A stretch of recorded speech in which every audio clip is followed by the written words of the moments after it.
Olá, bom dia. A importância da zona costeira brasileira pode ser evidenciada em vários aspectos, seja pelo mosaico de ecossistemas que abriga enorme biodiversidade ou pelos divergentes interesses econômicos conflitantes associados a uma desordenada expansão urbana. O Rio Grande do Norte fica disposto numa zona litorânea em que predomina dois cenários. De um lado, o mercado turístico e do outro, a consequência da apropriação inadequada do meio ambiente. E para falar sobre esse tema, como se dispõe a Costa Marinha Potiguar, o Diálogo Plural de hoje vai conversar com Lígia Rocha, que é doutora em Ecologia e coordenadora do projeto Ponta de Pirangi. E temos também a participação do coordenador do Sinteste, Tiago Linca. Bom dia, Lígia. Bom dia, Tiago. Bom dia. Para a gente falar para o nosso telespectador que talvez grande maioria vai à praia, né, frequenta o nosso litoral, tem a propaganda do turismo, que mostra todo o nosso litoral potiguar, mas não especifica, claro, os problemas enfrentados nessa nossa belíssima costa potiguar. Quando a gente olha para o Rio Grande do Norte, que possui 400 quilômetros de costa, como se apresenta essa biodiversidade do nosso estado? Então, o nosso estado tem uma biodiversidade rica, né? São várias espécies de peixes, de invertebrados, de algas, e a gente tem também uma costa com inúmeros ecossistemas, né? Então a gente tem as praias, a gente tem todas as formações recifais associadas, então faz parte do da nossa cultura litorânea, por exemplo, tomar banho nas piscinas naturais. E elas só existem porque a gente tem essas formações recifais ao redor da costa como um todo. E esses ambientes, eles são fantásticos, eles são extremamente diversos, frágeis e são considerados, né, como se a gente tem no meio terrestre as florestas como os grandes ecossistemas de biodiversidade, as formações recifais são as formações marinhas, que são as mais ricas e diversas também. E a gente tem, né, uma diversidade bastante grande. Tiago. E assim, esses ambientes eles são bastante explorados, né, pelas atividades tanto de comércio, de indústria, de rede hoteleira. Por que na sua ideia eles fazem tanto uso dessa costa? Olha só, existe todo um atrativo da costa que ele não é de agora, né? A gente hoje tem o turismo de praia e sol, né? Normalmente chamado assim, de você vir à praia, mas o uso da costa, ele é muito antigo, na verdade. Ele começa com um processo de ocupação, de colonização. Antes aqui já existiam, porque a costa em si, ela é muito rica em termos de alimentação. Então o processo de ocupação dessas zonas costeiras sempre existiu, com as populações indígenas ou então no processo de colonização, porque, né, a colonização chega pelo litoral também. Então, se num primeiro momento a gente tinha uma ocupação basicamente pela subsistência, a pesca, né, associada com a agricultura também, hoje a gente tem o turismo, né, são ciclos econômicos associados a essa costa. Então tem o turismo, né, a ocupação de casas de veraneio, né, a segunda residência, e também agora chegando com mais intensidade a questão do lazer, a questão dos esportes náuticos, por exemplo. A gente vai para as praias aqui em Natal ou para o litoral sul, a gente começa, né, já é bastante frequente o kitesurf, o stand-up, né, o surf já existia, então a gente começa a ter um novo ciclo. E essas diferentes atividades econômicas, elas acontecem justamente porque a nossa costa permite esses diferentes usos. A questão é criar regras para que esses usos eles aconteçam da melhor maneira possível e que em uma condição de sustentabilidade. O governo faz muito propaganda, Lígia, sobre a questão do turismo e vende muito o litoral. Os parrachos de Pirangi, Maracajaú, que se coloca. E essa atividade costeira que atrai essa economia também traz um prejuízo. Digamos que se um banhista destrói um coral, ali foram milhares de anos para se construir. Lá vai, digamos, o turismo se torna um turismo até predatório. O que é que isso pode ocasionar para a indústria, sobre esse excesso de pessoas na área costeira, exatamente o kitesurf, esses esportes, se não houver esse cuidado com a conservação, o que é que isso pode ocasionar ao turismo, às pessoas e até à saúde das pessoas, dos banhistas? Então, assim, a gente tem que pensar que as formações recifais, elas são como berçários, né? Muitas vezes, naquelas piscinas, a gente vai ter os juvenis, por exemplo, dos peixes, que são, ao se tornarem adultos, eles são explorados economicamente pela pesca. Então, essas áreas, elas são muito frágeis. Então, por isso que a gente tem que ter um cuidado. E, claro, você tendo um uso maior, você aumenta a possibilidade, né, de impactos negativos, aumenta a possibilidade de pisoteio, de lixo, de uso inadequado. Mas a gente também sabe que é extremamente importante que a população visite e conheça, né, e se aproprie desses recursos, porque faz parte do bem público, isso faz parte dos bens brasileiros, é a nossa costa. Então, a gente tem que ter esse equilíbrio entre a visitação, entre o turismo, entre as atividades de lazer, mas também criando uma série de contextos para que esses mesmos recursos, eles sejam cuidados, eles sejam conservados. É importante que a gente tenha um ordenamento da costa toda, né, destinando áreas mais para conservação, destinando áreas mais para visitação, para que a gente justamente alcance esse balanço para a gente pensar nas próximas gerações, né, para que as que estão agora possam visitar, mas as que também futuras que também tenham essa chance. Tiago. Realmente a gente precisa fazer esse controle, né, bem feito da nossa costa para que a gente consiga, com as futuras gerações, ter o mesmo acesso que as atuais a gente tem. E para isso precisa haver um controle por parte de reservas. Como é que isso se dá no RN? A gente tem reserva suficiente? Como é que você pode me dizer? Então, assim, uma das estratégias pela Convenção da Biodiversidade, que é um documento legal que o Brasil assinou junto com vários outros países em pró da biodiversidade, é que uma das melhores estratégias é a gente criar unidades de conservação. Então, que são áreas delimitadas que o governo cria, que tem uma administração especial. Pode ser federal, estadual e municipal. Aqui no Rio Grande do Norte, em termos estaduais, a gente já tem duas áreas, duas unidades de conservação que foram criadas. Elas estão no litoral sul, no litoral norte, que é a Reserva de Desenvolvimento Sustentável Ponta de Tubarão, ali em Guamaré e Macau, e a APA de Recifes de Corais, que pega a região de Maracajaú, Rio do Fogo, né? Então, a gente já tem algumas iniciativas nesse sentido, mas o litoral sul a gente ainda não tem. Tem uma única reserva de fauna, que é municipal, que é de Tibau do Sul, que ela foi voltada bem para a questão dos golfinhos. Mas o litoral sul ainda a gente não tem uma área definida nesse sentido.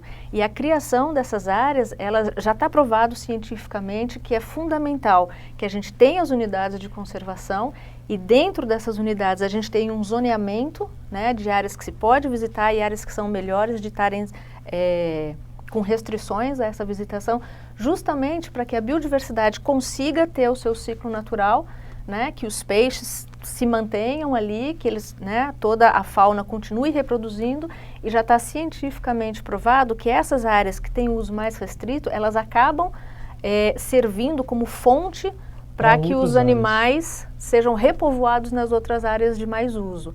Então, é uma questão estratégica de gestão mesmo, com relação à nossa biodiversidade, a criação dessas áreas protegidas.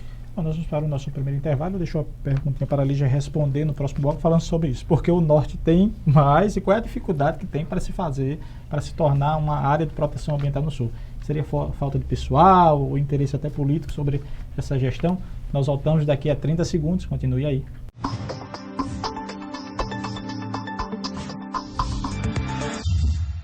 Voltamos com o programa Diálogo Plural de hoje, que conversa sobre a Costa Marinha Potiguar com Lígia Rocha, que é doutora em Ecologia e coordenadora do projeto Ponta de Pirangi, também com a participação do coordenador do Sinteste RN, Tiago Linca.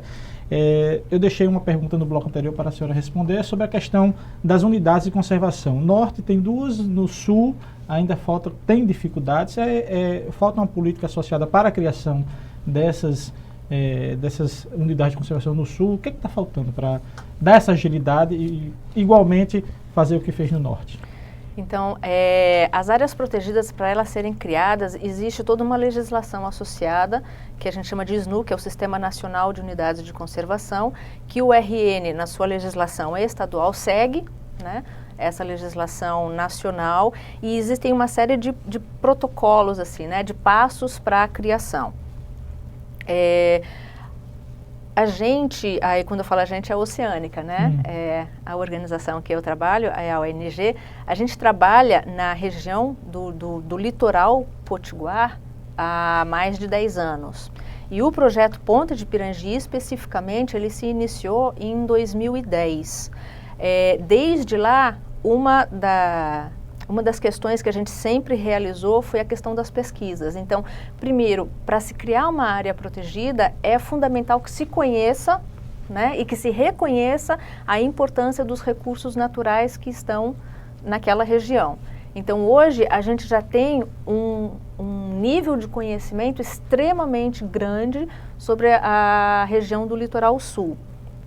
E esse conhecimento não é só da biodiversidade, né, só de fauna e flora, mas é conhecimento também da geodiversidade, da parte geológica. A gente já tem conhecimento também com relação à ocupação humana, à costa ali do litoral sul. E quando eu falo a gente, não é só a Oceânica, mas são os vários parceiros. Então a gente trabalha em parceria com a UFRN nos diversos departamentos, com vários professores pesquisadores, e a gente, juntando toda essa informação, a gente já tem subsídios para falar que sim, essa costa é extremamente importante. Para isso, o que a gente ainda não conseguiu ainda ter uma discussão local a respeito da importância dessa região para a conservação nacional. É importante que se tenha a discussão com os diversos grupos de usuários. Então, assim, o que eu estou chamando de grupos de usuários são os pescadores originariamente, que ficavam na costa, mas todo o resto das cadeias produtivas. Então, né, os empresários e funcionários do turismo náutico, quem é da parte de lazer, né, dos esportes náuticos também, os donos de barraca, de praia, toda a parte de setor hoteleiro, né, as gestões municipais, estaduais e federais, para que a gente possa discutir que litoral que a gente quer, que futuro que a gente quer, porque certamente sem ordenar é um tiro no pé, né? É só uma questão de tempo da gente ter um comprometimento dessas praias, das piscinas, da biodiversidade, e aí a gente perde o nosso grande produto, né, o nosso grande atrativo, que é esse nosso litoral. Em contrapartida, se fizer o contrário, vai trazer economia e desenvolvimento sustentável para aqueles que... Exato. Para esses agentes e até para o próprio município. Exato, né? Porque aí o que acontece, o turista, ele quer ir para uma área cuidada. Ninguém quer ir para uma área degradada, que não tenha saneamento básico, Isso. que tenha lixo nas ruas e nas praias, ou que você vai fazer um passeio, um mergulho, e você você vê nada mais. Quase nada, né? O que o turista quer é ter o seu lazer, ter o seu momento, né, de lazer com qualidade.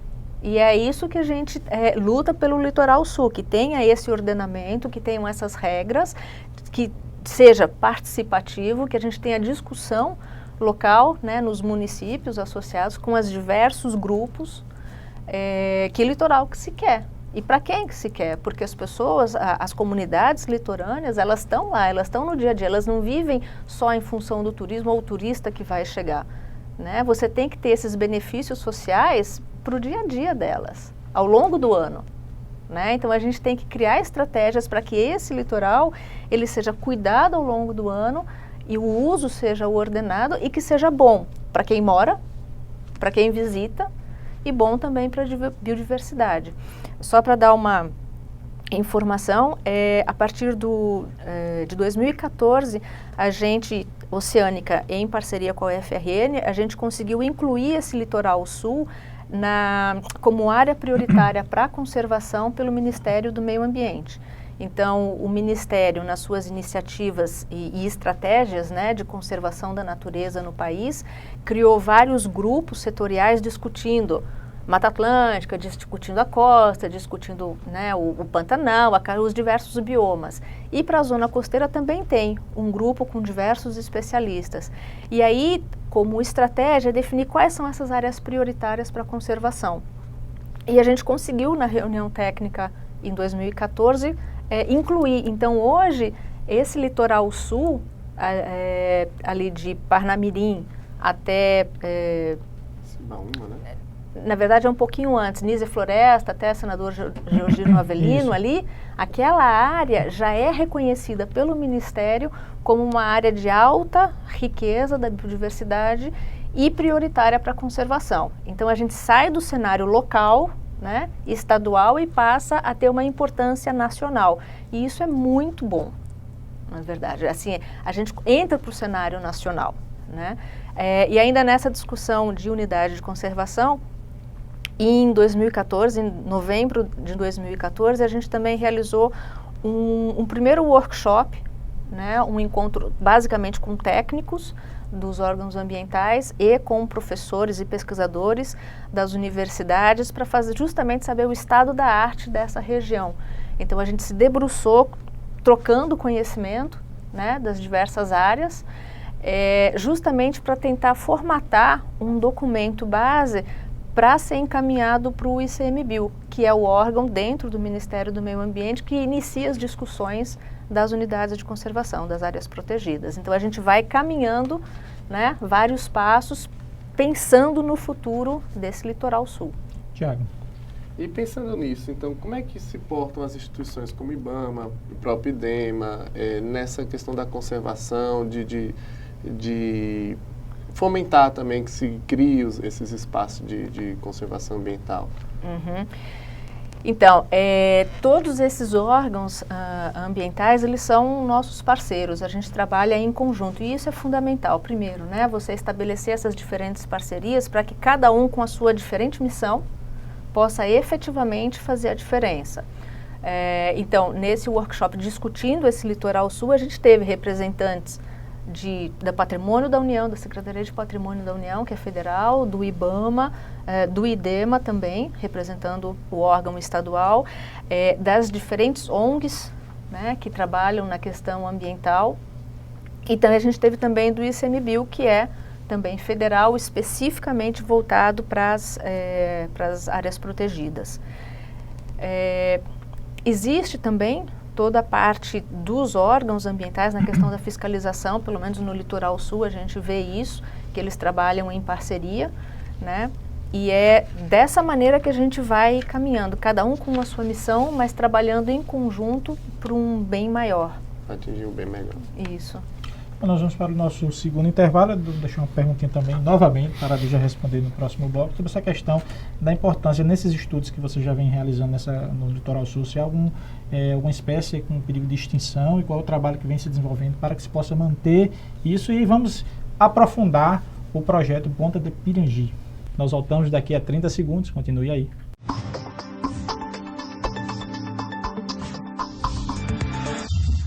Estamos com o programa Diálogo Rural de hoje, que conversa sobre a Costa Marinha Potiguar com Lígia Rocha, que é doutora em Ecologia e coordenadora do projeto Ponta de Pirangi, e com o coordenador do Sinteste RN, Tiago Linca.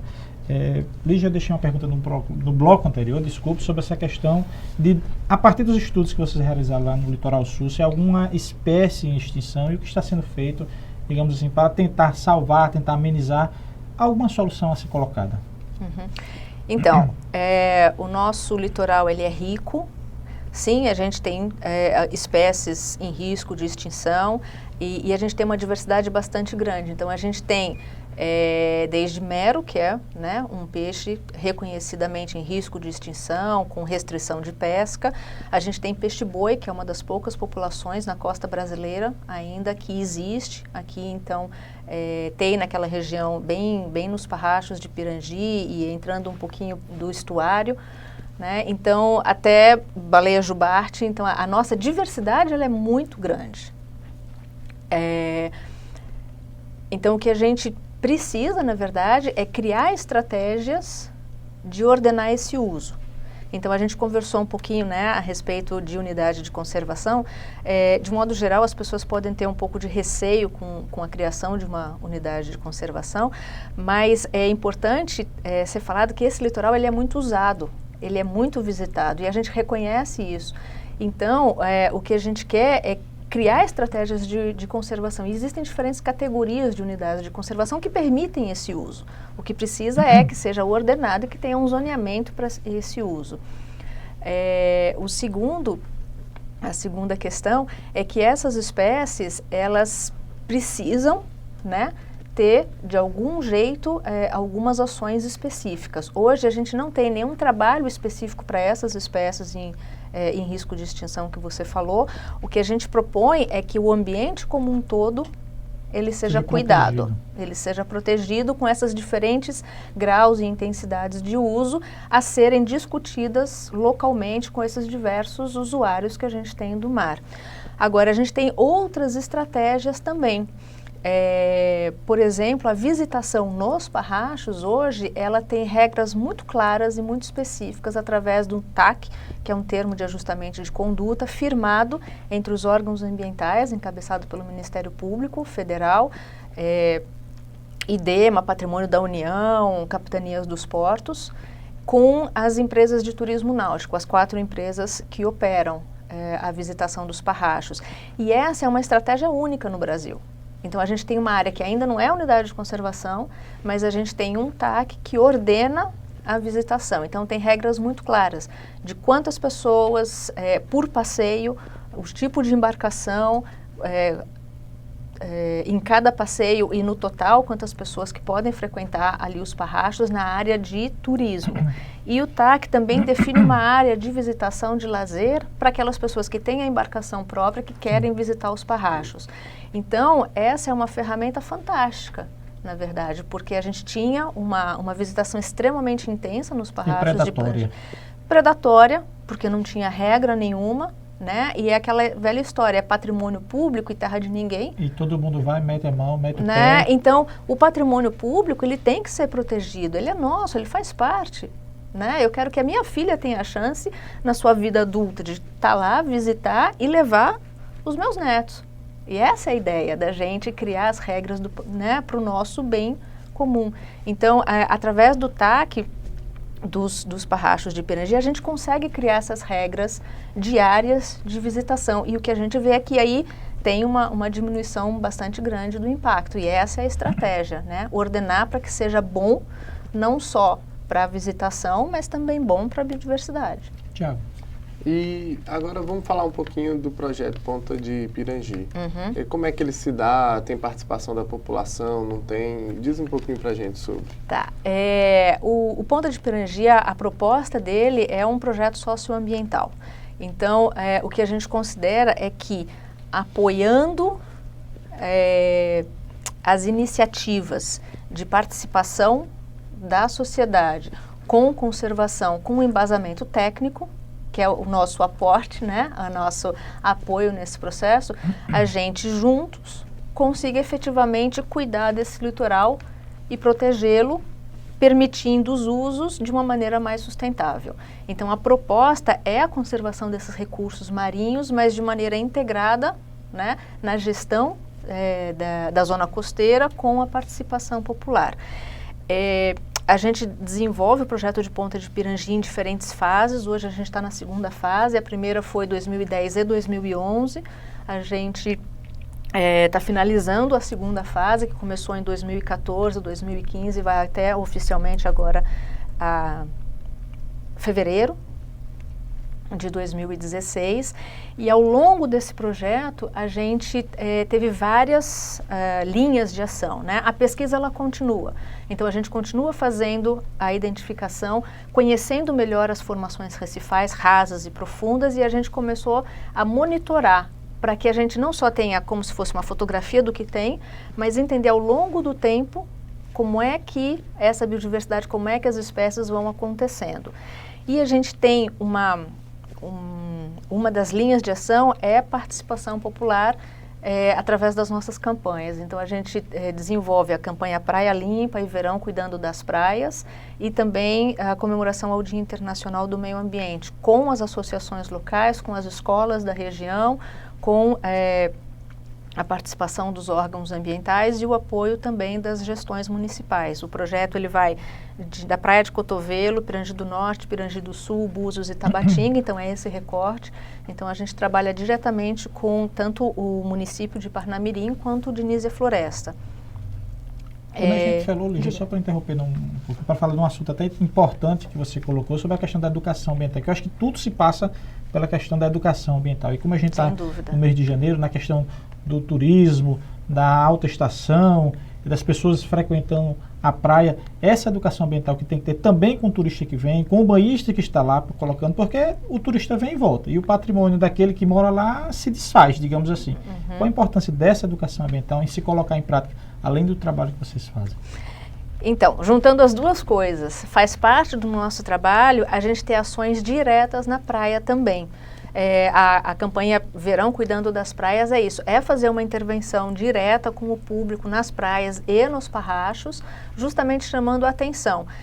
Existe uma política pública do Ministério do Meio Ambiente que chama Conduta Consciente nas praias e nas piscinas, nas formações recifais.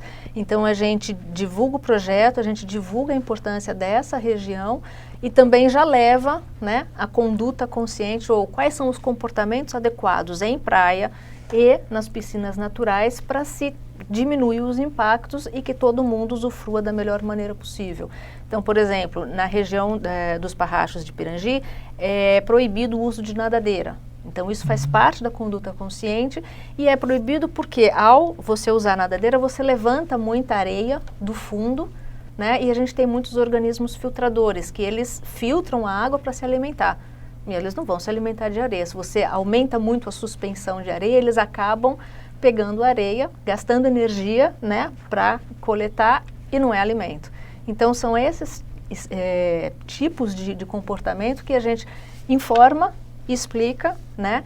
E também chama atenção para o cuidado geral desses ambientes. Agora, a gente tem as ações de educação ambiental com os turistas, com, né, as pessoas que moram, com as pessoas que passeiam e tem também ao longo do ano. Então, por exemplo, em 2014 a gente fez o primeiro curso de capacitação dos professores da rede pública, das escolas da faixa litorânea, tanto de Parnamirim quanto de Nísia Floresta. E foi uma iniciativa excepcional, foi muito, muito boa. A gente tem a proposta de estar trazendo, né, essa capacitação para todos os educadores. A gente fez um curso piloto, foram 32 professores, mas é fundamental que tenha isso, né, que a gente tenha essas diversas iniciativas. Nós teremos... O Tiago teria outras perguntas aqui, teríamos muitas outras perguntas a se colocar, mas infelizmente nosso tempo terminou. Nós gostaríamos de agradecer a professora Lígia Rocha, que é doutora em Ecologia, pela sua participação aqui no Diálogo Plural. Eu que agradeço, sempre é uma grande oportunidade estar participando, né, e divulgando o projeto e chamando a atenção para o nosso litoral sul potiguar. O Tiago Link, que é coordenador do Sinteste RN, que está estreando aqui no nosso programa. Obrigado também pela sua participação aqui no Diálogo Plural. Se você quiser mais informações sobre o Diálogo Plural, acompanhe as atualizações do nosso Twitter, que é o @SintesteRN, no nosso site, que é o www.sintesterrn.org.br, ou na nossa página do Facebook, que é o facebook.com/SintesteRN. Até o próximo domingo. Esse é o Sinteste, sempre presente na luta.